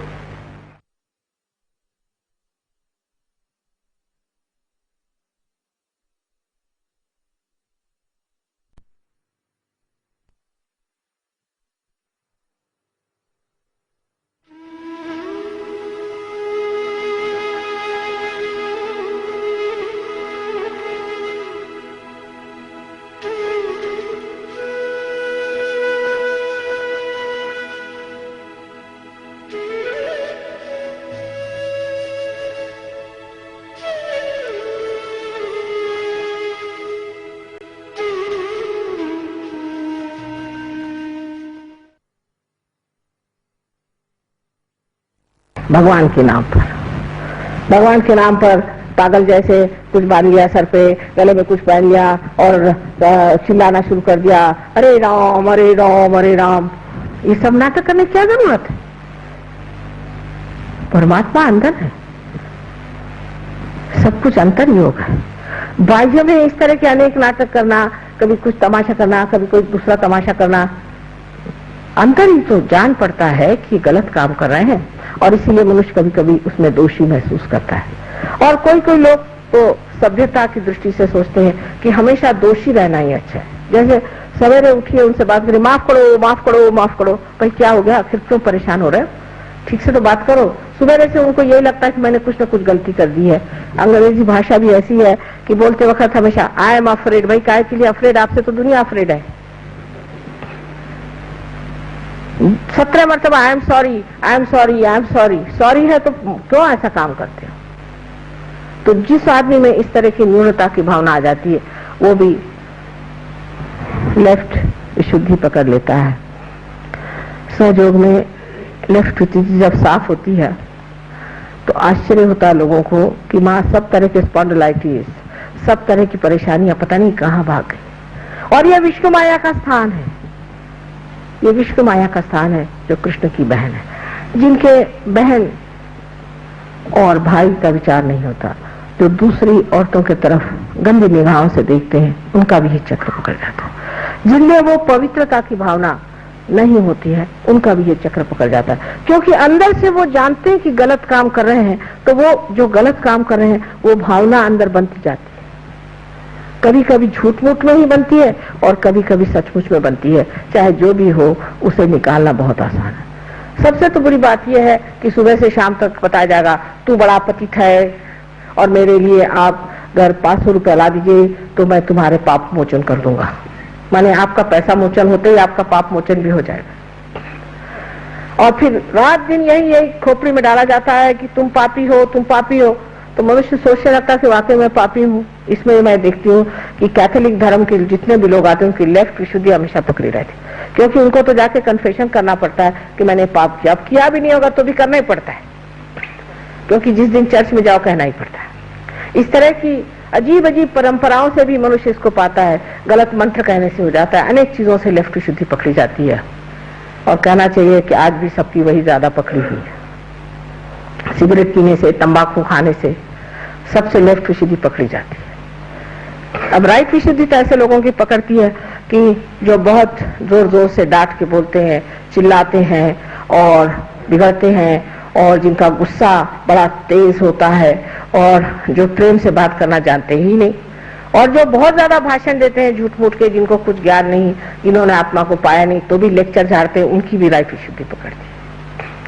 और राइट विशुद्धि जो है विट्ठल का स्थान है, श्री विट्ठल का स्थान है। इसको विट्ठल के मंत्र से ठीक किया जा सकता है। इससे लोगों को अनेक तरह की बीमारियां हो जाती हैं, जिसका गले से संबंध है। बीच में श्री कृष्ण का स्थान है। जिस वक्त कुंडलिनी श्री कृष्ण के स्थान पर स्थिर होती है तब मनुष्य साक्षी होकर के उस योगेश्वर की लीला देखता है। ये सारा संसार लीलामय है। इसमें इतनी हड़बड़ाहट की, इतनी घबराहट की, इतनी परेशानी की कौन सी बात है? ये तो सब नाटक हो रहा है, सब नाटक देखते रहो। इस नाटक को देखना ही मात्र बन जाता है। जब आप देखते हैं कि नाटक है, थोड़ी देर तो घबराते हैं, उसके बाद जब स्थिर हो जाते हैं, आप स्थापित हो जाते हैं, तब आप जानते हैं कि ये नाटक है। और इस नाटक को जान लेना आपके लिए बड़ा ही सुखदायी होता है, क्योंकि फिर जो स्थित प्रज्ञ की भाषा है जो श्री कृष्ण ने बताई है वो सिद्ध हो जाती है। कहना नहीं पड़ता कि अब आप परेशान नहीं हो, ऐसा आदमी परेशान ही नहीं होता। हमें यही आश्चर्य होता है कि लोग सब क्यों परेशान हो रहे हैं। परेशान होने से तो कोई बात होने नहीं वाली, तो क्यों परेशान हो, बेकार में क्यों बर्बाद करें अपनी एनर्जी। लेकिन वो कहने से नहीं होता है, जिसको आदत है वो परेशान होगा ही। और हमें तो कोई लोग कहते हैं क्योंकि आप परेशान नहीं होते इसलिए हम आपके लिए परेशान होते। तो मैंने कहा ठीक है, अगर आपको परेशान होना तो होते रहिए, ऐसी कोई परेशानी की तो बात नहीं। अब थोड़े बताऊंगी कि आज्ञा चक्र जो है वो यहाँ पर सीता है और ये महाविष्णु का स्थान है। आज्ञा चक्र आपका बहुत जोर से चलना शुरू हो जाता है जिस वक्त आप बहुत ज्यादा सोचते हैं आगे में। यहाँ पर जब बहुत सोच विचार शुरू हो जाता है तब आज्ञा चक्र चलता है। आज्ञा चक्र तब भी चलता है जब मनुष्य अहंकारी होता है। जब उसमें अहंकार आ जाता है तो उसका आज्ञा चक्र बहुत चलता है। और ऐसा आदमी जब अहंकार के दमन का प्रयत्न करता है तो वो अपने ही छाया के साथ लड़ते रहता है। अहंकार भी अपनी छाया मात्र मिथ्या है, वो कोई चीज है नहीं, तो अपनी छाया के साथ लड़ता है। उससे लड़ते लड़ते जूझते जूझते वो भी थक जाता है। जब वो बहुत थक जाता है तब वो दूसरे मार्ग ढूंढता है, जैसे वो शराब पीने लग जाएगा या किसी और औरतों के घर जाना शुरू कर देगा भागने के लिए, अपने से पलायन करने के लिए। वो देख नहीं पाता अपने अहंकार को। और ये स्थिति बहुत लोगों की हो जाती है कि घबरा जाते हैं अपने अहंकार से कि बाप रे ये कितना अहंकार मुझे खा दे रहा। इस अहंकार के कारण भी एक बड़ी बीमारी अब आने वाली है जो कि मैंने अमेरिका में बताई है। मैंने एड्स के बारे में बताया था, उसके बाद जब नई अल्जाइमर की नई बीमारी शुरू हुई उसके बारे में बताया था, और अब तीसरी बीमारी के लिए बताया आई हूँ कि ऐसे लोग पैरालाइज हो जाएंगे जिनकी आज्ञा चक्र बहुत जबरदस्त चलेगा और जिनका अहंकार बहुत बढ़ जाएगा, वो एकदम पैरालिसिस हो जाएगा। और पैरालिसिस होने के बाद वो इस तरह का पैरालिसिस होगा कि जब वो चेतन बुद्धि से कोई काम करना चाहे, कॉन्शियस माइंड से, तो कर नहीं पाए। ऐसे तो चलते फिरते रहेंगे, जब सोचेंगे कि मैं चल रहा हूं तो एकदम ठप से गिर जाए। और ये बीमारी पहले अब शुरू ही हो गई है। हमने 2-4 पेशेंट्स अभी देखना भी शुरू कर दिया। सो अहंकार से लड़ने से नहीं होता है, अहंकार से जूझने से नहीं होता है। ये गलत फहमी है कि हम अहंकार से लड़ सकते हैं। अहंकार तो हमारी ही बनाई हुई मिथ्या बात है कि हम दुनिया भर की आफत उठाए चल रहे हैं। मैं कभी कभी एक कहानी बताती हूँ कि कुछ लोग प्लेन से जा रहे थे, देहाती थे, उनसे कहा इतना सामान मत ले जाइए। तो उनका अच्छा ठीक है, वो प्लेन पे बैठे और सामान अपने सर पे रख लिया। कहने लगे हम तो इसका बोझ ढो रहे हैं। अरे जिस प्लेन ने आपको उठाया है वही इसका बोझ उठा रहा है, जिसने आपको बनाया है, जो करता भोगता सब कुछ है वही सब कुछ कर रहा है। लेकिन कहने से नहीं होता। फिर यह कहूंगी ये कहने से नहीं होता, ये आपकी स्थिति है। जब ये स्थापित हो जाती है तब निर्विचारिता आपके अंदर स्थापित हो जाती है। जब कुंडलिनी का जागरण होता है और जब आज्ञा को लांघ जाती है तो निर्विचारिता आप में स्थापित हो जाती है। उसके उल्टे आपके अगर पिछले हिस्से में ये चक्र पकड़ा जाए तो डायबिटीज की वजह से यहाँ पर जब वो पकड़ा जाता है तो आज्ञा चक्र के चारों तरफ फैला हुआ है स्वाधिष्ठान जब जकड़ा जाता है तो आंख में नुकसान हो जाता है। पर उससे भी ज्यादा अगर आप गलत गुरुओं के पास गए तो आपकी आंख अंधी हो सकती है, आंख में अंधापन आ सकता है, आंख की कमजोरी से आ सकती है, आपके बच्चे अंधे हो सकते हैं। इससे क्योंकि आप अंधेपन में वहां गए थे, अब पक्का अंधापन आपके अंदर आ सकता है। लेफ्ट आज्ञा जिसे हम कहते हैं पिछला आज्ञा है, इसके पकड़ने से अनेक अनेक बीमारियां होती हैं। अब सब समय नहीं इसलिए मैं बताती नहीं, लेकिन इसके साफ होते ही मनुष्य की दृष्टि में एक चमक आ जाती है, जिसको एक ग्लिम्ट कहते हैं, एक ज्योत आंख में आ जाती है। और जिसके आज्ञा की चमक आ गई ऐसे आदमी की दृष्टि भी अत्यंत शुद्ध होती है, इतनी शुभदायी होती है कि जिस पर पड़ जाए उसका शुभ हो जाए। ऐसी व्यक्ति की सारी आकृति ही शुभदायी होती है, उस आकृति की काट छाट करने की जरूरत नहीं, क्योंकि वो सारी आकृति ही उसी बनी रहती है कि उसके खड़े होते ही उसके व्यक्तित्व में वो चीज होती है कि मनुष्य एकदम से ही उसको पा करके शुभ का लाभ होता है। हमारे यहाँ शुभ की बात बहुत करते हैं, लेकिन ये नहीं जानते कि शुभ और अशुभ चीज क्या होती है। जब कोई चीज शुभ होती है तो उसमें से चैतन्य बहना शुरू हो जाता है, उसमें से चैतन्य जब बहे तो सोच लेना ये चीज शुभ है और नहीं तो नहीं। तो पहली चीज जब हमारे अंदर आती है, जिसे कि हम निर्विचार समाधि कहते हैं, जो बहुत मुश्किल से लोग पाते थे पहले जमाने में, वो आपको एकदम स्थापित हो जाती है, आप निर्विचार हो जाते हैं। और इसको प्राप्त करने के लिए कोई सा भी विचार मन में आया, तुझे क्षमा कर दिया, क्षमा क्षमा क्षमा, ये ईसा मसीह ने हमें सिखाया है। ईसा मसीह दूसरे तीसरे कोई नहीं है, ये श्री गणेश का अवतरण संसार में हुआ।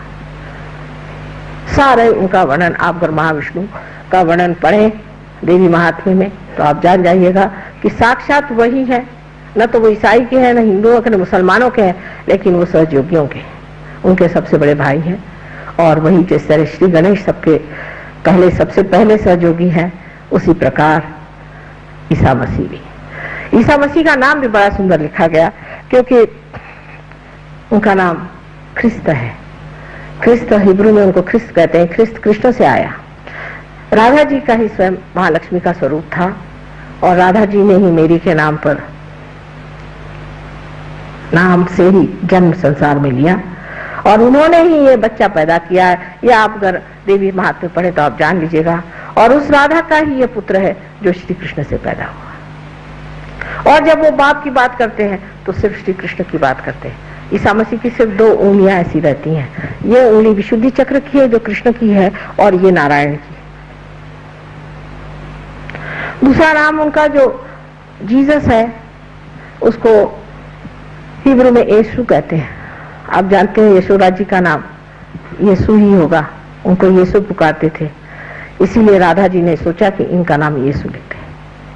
अब ईसाइयों को कौन जाके बताए और हिंदुओं को कौन जाके बताओ। जब मैं आपसे ईसा मसीह की बात करती हूँ तो लोग निकालते हैं कि माँ तो यहाँ सबको ईसाई बना रही है, और जब मैं वहाँ कृष्ण की बात करती हूँ सब लोग कहते हैं इनको मैं हिंदू बना रहे। मुझे किसी को कुछ बनाने का नहीं है, मुझे सिर्फ आप जो हैं, जो आपकी चीज खोई है वो आपको देने की है, बस। इन सब झगड़ेबाजी में मैं हूं नहीं।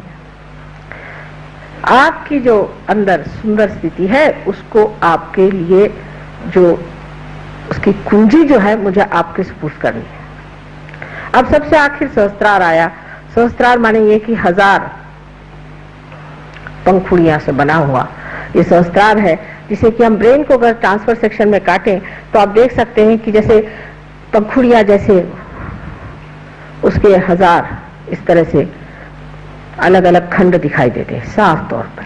अब डॉक्टरों का झगड़ा है कि 9098 ही उसमें यह है नाड़ियां और 2 कम है तो उससे झगड़ा करेंगे। 998 उनसे झगड़ा करने से पहले कहिए कि आपको पहले तो 600 ही मिली हुई थी, उसमें क्या रखा हुआ है। जिस वक्त में सहस्त्रार खुलता है तो जैसे कोई बड़ी सुंदर दीप शिखाएं जो कि शांत तापहीन है और जो कि अनेक रंगों से प्लावित है, 7 ही रंग जिसमें चमक रहे हैं, इस तरह से दिखाई देता है। कमल, सहस्त्रार का कमल इस तरह से खिलता है और उसके अंदर कुंडलिनी जैसे कोई टेलीस्कोप खुलता है, इस तरह से खट खट खट खट ऊपर आकर के, और सोने के ढक्कन जैसा जो ये आज्ञा चक्र है जो कि सूर्य का बिंब उसमें है, उसको छेद करके यहाँ पर लिम्बिक एरिया, जो कि बीच में एक लिम्बिक एरिया जो खोखली जगह है जिसे लिम्बिक एरिया कहते हैं, उसमें से निकल करके और सहस्त्रार यूं खुल जाता है।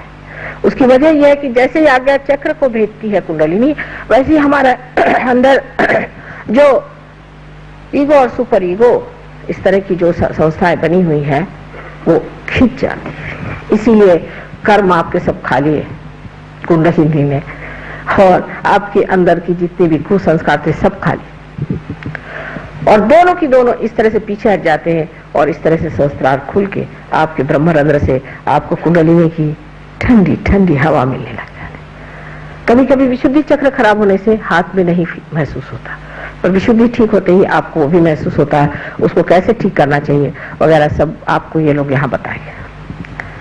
अब आखिर में मैं बहुत आभारी हूँ आप सबके कि आपने मेहरबानी से इतनी देर बैठ करके सारी बातें कुंडलिनी के बारे में जानी। ये ज्ञान हमारे मूल का है, जिसको सारे संसार को आज जरूरत है, वो हमें उन्हें देना है।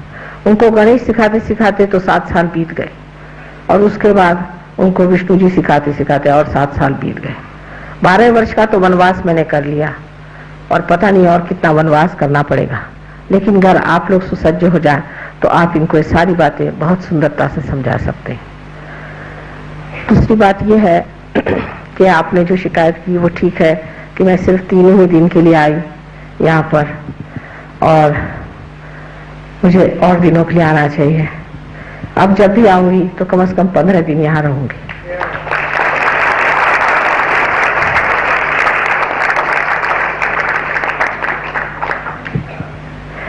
आशा है आप लोग बड़ी तादाद में आएंगे।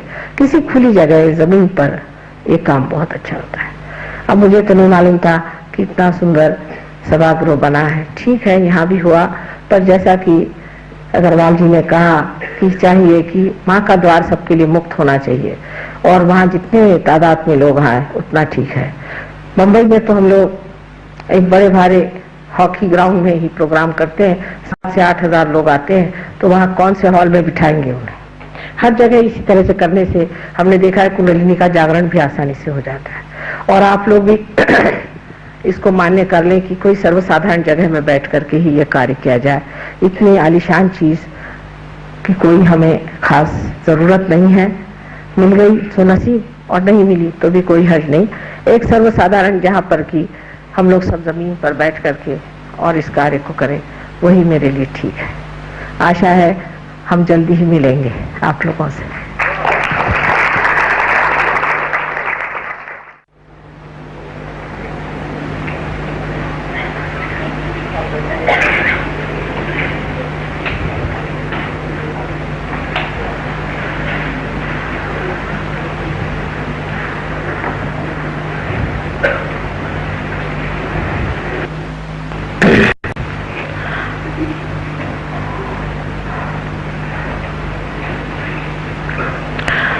सबसे पहले मैं आपसे विनती करूंगी कि कृपया अपने जूते पैर से उतार दें,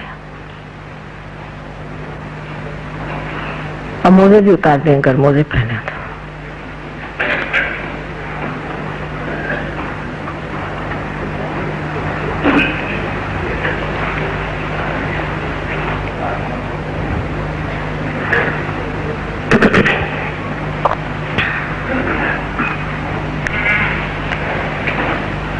बहुत सहज सरल विधि है कुंडलिनी के जागरण की।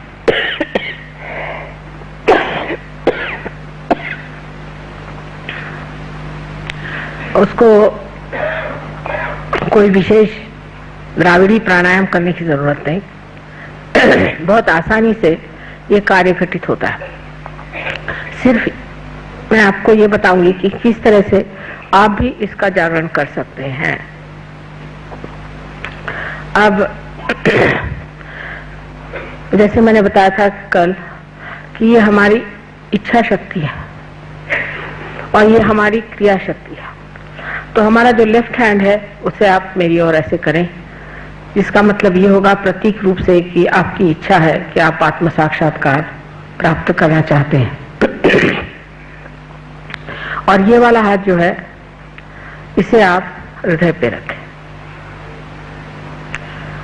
यह हाथ पूरी समय मेरे ओर रहे, दोनों पैर जमीन पर समांतर रखें। हृदय में आत्मा का स्थान है, जैसे मैंने बताया। पेट में लेफ्ट साइड में ही सारा काम होने वाला है, इसलिए लेफ्ट साइड पर हमारा गुरु तत्व है। उसके बाद नीचे में स्वादिष्टान चक्र का शुद्ध विद्या का स्थान है, जिससे आप शुद्ध विद्या को जान सकते हैं। और अगर किसी मैली विद्या से आप पीड़ित हैं या किसी गुरु से आप प्रशासित हैं तो वो भी इससे साफ हो सकता है। उसके बाद फिर यही हाथ ऊपर की ओर जाता है। फिर आप ये हाथ फिर से पेट के ऊपरी हिस्से में रखते हैं, उसके बाद हृदय में रखते हैं। उसके बाद इस जगह, ये सबसे ज्यादा चक्र सबका पकड़ता है, पता नहीं क्यों, इस जगह रखे और गर्दन को ऐसे मोड़ा। उसके बाद ये हाथ यहाँ माथे पर इस तरह से आज्ञा चक्र के सामने के हिस्से में और फिर पिछले हिस्से में इस तरह से रख करके और गर्दन इस तरह से फेंकी जाएगी।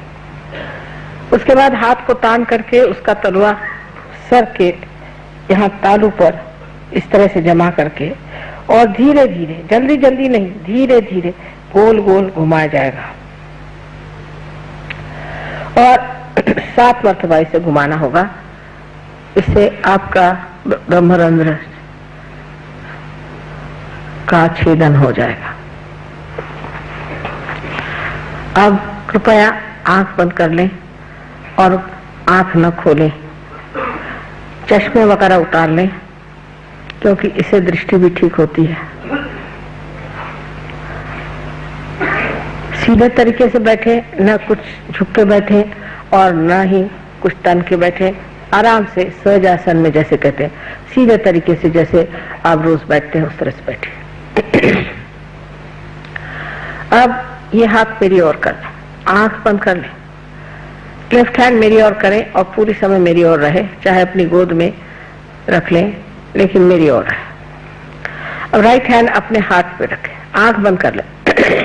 हाथ पे रख करके एक मूलभूत प्रश्न मुझसे करें 3 बार। श्री माता जी क्या मैं आत्मा हूँ? 3 बार पूछे, श्री माता जी क्या मैं आत्मा हूँ? श्री माता जी क्या मैं आत्मा हूँ? 3 बार सवाल पूछे।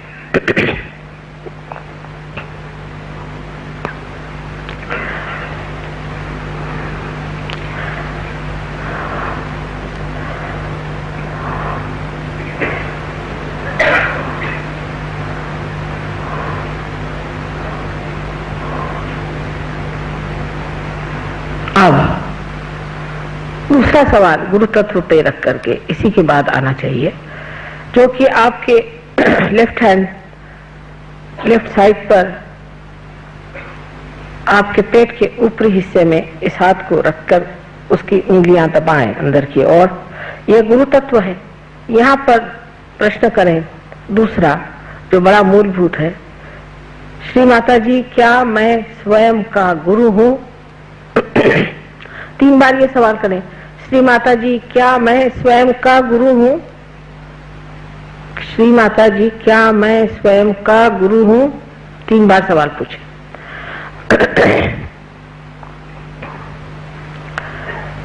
इसके बाद ये राइट हैंड फिर से लेफ्ट साइड पर पेट के निचले हिस्से में रखा जाए और दबाया जाए। इस जगह हाथ रख के कहा जाएगा, कारण मैं आपकी स्वतंत्रता के हक को नहीं छीन सकती। आप स्वतंत्र हैं।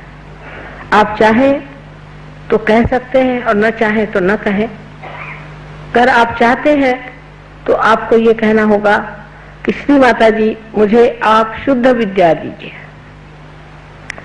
आपको कहना होगा, मैं जबरदस्ती नहीं कर सकती। 6 मरतबा कहिए, श्री माता जी मुझे आप शुद्ध विद्या दीजिए।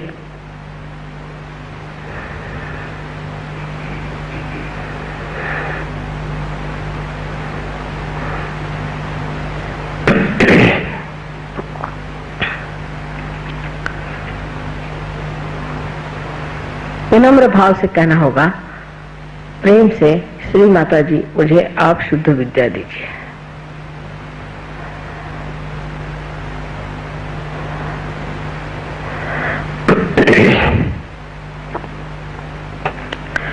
अब इस हाथ को, राइट हैंड को पेट के ऊपरी हिस्से में लेफ्ट साइड में फिर से दबा कर रखें। ये फिर आपका गुरु तत्व है। यहाँ आपको गुरु तत्व पे हाथ रख करके ये जानना चाहिए कि आपकी कुंडलिनी का जागरण शुरू हो गया है। तो इस चक्र को खोलने के लिए पूर्ण आत्मविश्वास से आप 10 मर्तबा कहें, श्री माता जी मैं स्वयं का गुरु हूँ। 10 मर्तबा कहें, श्री माता जी मैं स्वयं का गुरु हूँ।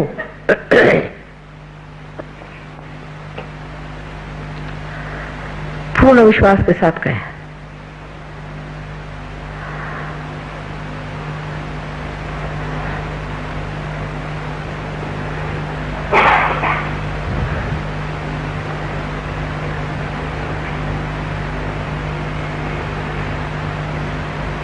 ये 10 मर्तबा कहिए।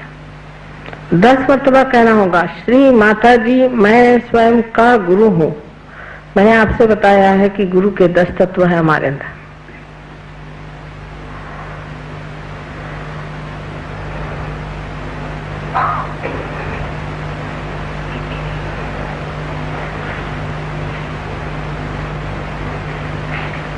अच्छा, चलो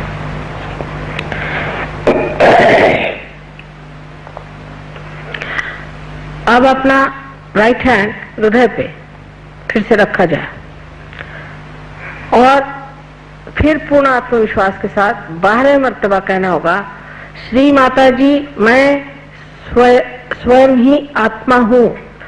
श्री माता जी मैं आत्मा हूँ। श्री माता जी मैं केवल आत्मा हूँ। 12 मर्तबा कहिए।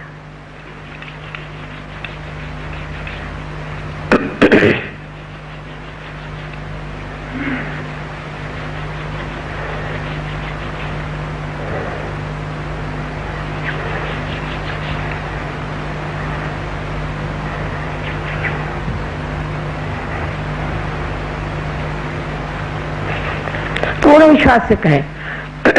अब ये जानना चाहिए कि परमात्मा दया और करुणा के सागर है, प्रेम के सागर है, लेकिन सबसे अधिक वो क्षमा के सागर है। इसलिए उनके क्षमा की शक्ति पर पूर्ण विश्वास रखते हुए हमें विश्वास कर लेना चाहिए कि हम कोई सा भी ऐसा दोष नहीं कर सकते जो वो क्षमा नहीं कर सकते। इसलिए अपना राइट हैंड कंधा और गर्दन के बीच में जो कोण है वहां पर पीछे तक पकड़ के रखें और राइट हैंड से पकड़े और गर्दन को अपनी राइट साइड में मोड़ दे। गर्दन को राइट साइड में मोड़ दे पूरी तरह से। इस जगह पूर्ण आत्मविश्वास से फिर कहें, श्री माता जी मैं दोषी नहीं हूं। पूर्ण आत्मविश्वास से कहें, श्री माता जी मैं बिल्कुल भी दोषी नहीं हूं। 16 मर्तबा कहिए, क्योंकि इस चक्र में 16 पंखुड़ियां हैं श्री कृष्ण की।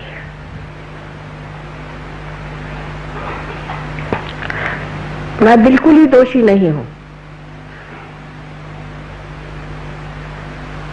अब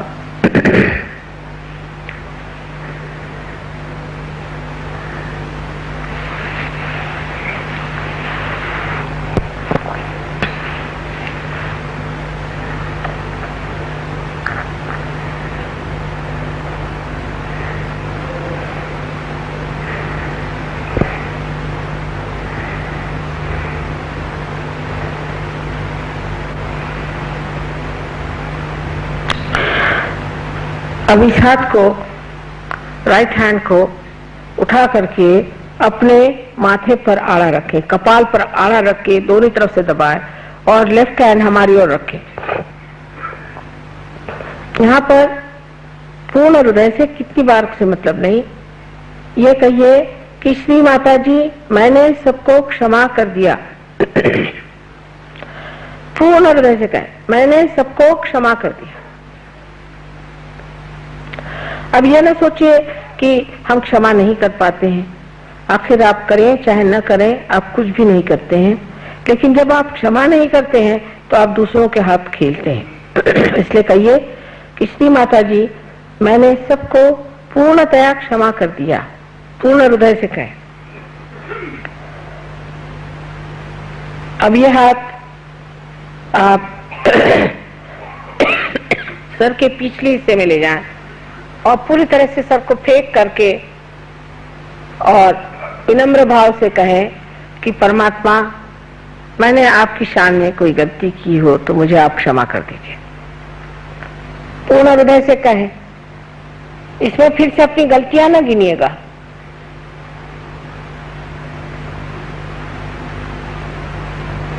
हाँ,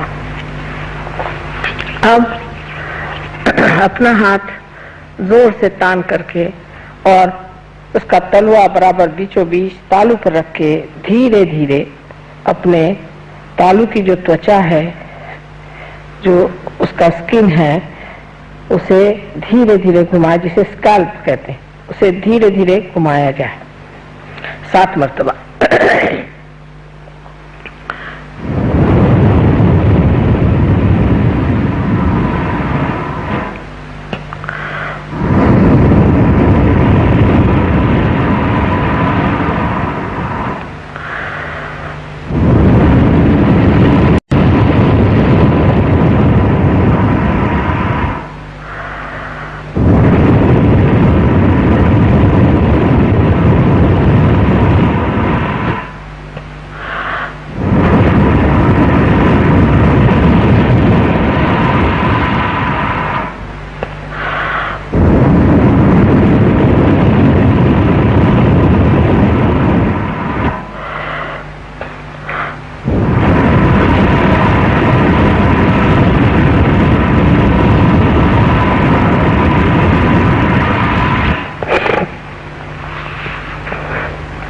अब हाथ को नीचे ले लीजिए, धीरे धीरे आंख खोलिए। देखिए आप निर्विचार हो गए, विचार कोई नहीं आ रहा।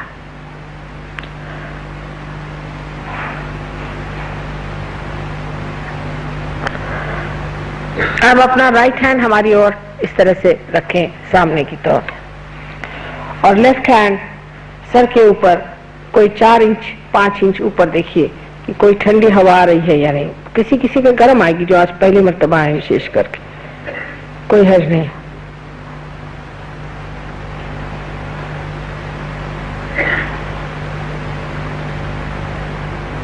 अब ये हाथ नीचे करें और इस हाथ से देखिए,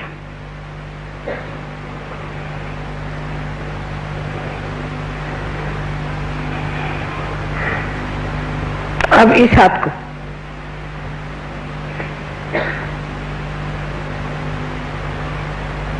नाभि चक्र की पकड़े लोगों को, इसका मतलब थोड़ी थोड़ी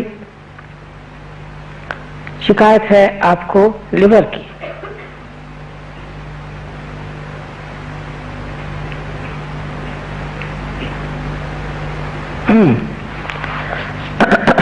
अब दोनों हाथ आकाश की ओर इस तरह से करके सर पीछे की ओर फेंक करके एक सवाल पूछे कि श्री माता जी, क्या ये ब्रह्म शक्ति है? श्री माता जी, क्या यह प्रभु प्रेम की शक्ति है? क्या ये ऋतंबरा प्रज्ञा है? 3 बार पूछिए।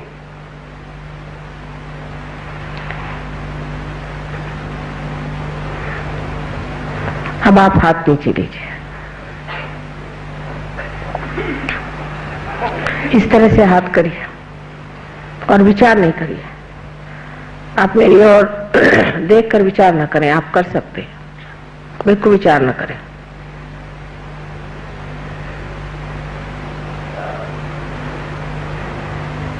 अब जिन लोगों के हाथ में, दोनों हाथ में ठंडी ठंडी हवाई हो और जिनके सर में भी ठंडी ठंडी हवाई हो, ऐसे लोग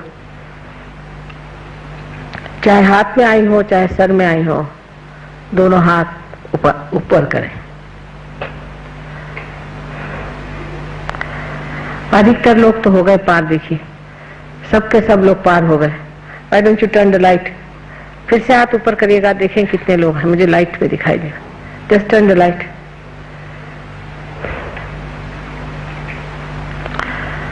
देखिए अधिकतर लोग पार हो गए, कुछ लोग हैं नहीं हुए, कोई बात नहीं। आप लोग अब ये जो फॉलो ऑन प्रोग्राम है उसमें जरूर आइए। यहाँ पर डॉक्टर तलवार हैं और डॉक्टर रुस्तम बरजौर जी हैं, डॉक्टर वॉरेन हैं और भी सहयोगी लोग यहाँ ठहरे हुए हैं। डॉक्टर बगदान हैं, डॉक्टर डेविड हैं, ये लोग सब यहाँ ठहरे हुए हैं आपके लिए और पूर्ण आप पर मेहनत करेंगे। और इसके अलावा हमारे सहयोगी कलकत्ते में भी बहुत अच्छे हैं, सब आप पर मेहनत करेंगे और आपको ऐसा बना देंगे कि आप भी दूसरों को दे सकें। अब ये जानना चाहिए कि ये क्या कार्य सोचने विचारने से नहीं हुआ है, कुछ भी करने से अक्रिया में हुआ है, इसलिए इस पर कोई वाद विवाद विचार नहीं करना चाहिए। शांत चित्त से घर जाएं और अपना ध्यान यहाँ रख करके और सो जाएं। इसके बाद यहाँ पर किताबें हैं, उन किताबों को आप लेते जाइए, उसमें हमारा फोटो भी है। आश्चर्य की बात है कि फोटो में भी चैतन्य की लहरियां हैं, उसको इस्तेमाल करिए जब तक जरूरत है, उसके बाद आप स्वयं ही सिद्ध हो जाएंगे। हम तो चाहते हैं कि हमारी जितनी भी शक्तियां हैं सब आप अपने अंदर धारण कर लीजिए, इससे बढ़कर हमारे लिए और कोई गौरव की बात नहीं है।